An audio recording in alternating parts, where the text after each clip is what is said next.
My girlfriend cheated on me with my college roommate, and I found out in the most humiliating way. You know when people say, trust your gut?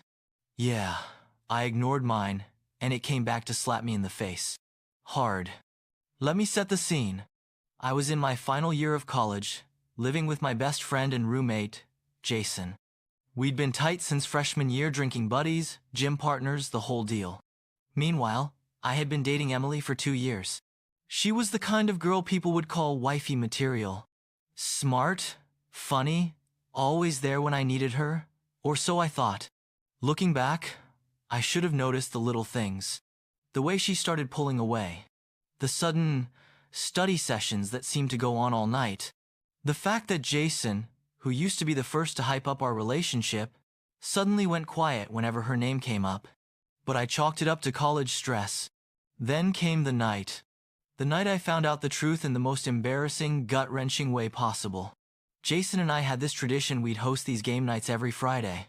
Our friends would pile into our tiny apartment, drinking cheap beer and arguing over Cards Against Humanity. That particular Friday, Emily said she couldn't make it. Too much work, she texted. I'll call you later. Have fun, babe. Cool, no big deal.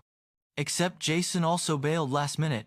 He said he was meeting up with some classmates for a group project. Game night went on as usual, but something gnawed at me.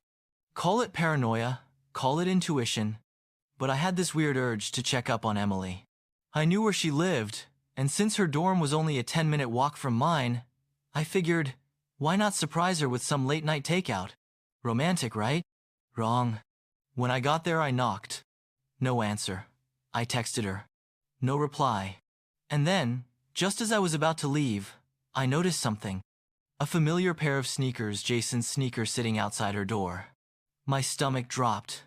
I told myself I was overthinking it. Maybe he was just visiting? Maybe there was a totally innocent explanation. But my gut told me otherwise. I did something I'm not proud of. I knocked again, harder this time, then tried the doorknob. It was unlocked. And that's when I walked in on them. Jason, shirtless. Emily, wearing his hoodie, sitting in his lap, her arms around his neck. They froze. I froze. For a second, none of us spoke. Then Emily scrambled to her feet, sputtering some pathetic excuse about how, "It's not what it looks like." Jason just sat there, looking guilty as hell. I don't even remember what I said. Something between a laugh and a curse. I walked out, slamming the door so hard I thought I'd break it off the hinges. Jason tried calling me. Emily texted me a paragraph-long apology. I ignored them both.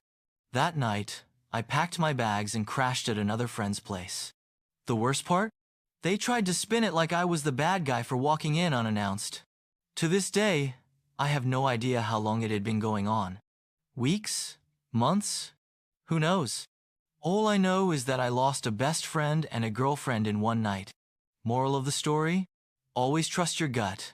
And never date someone who calls your best friend like a brother.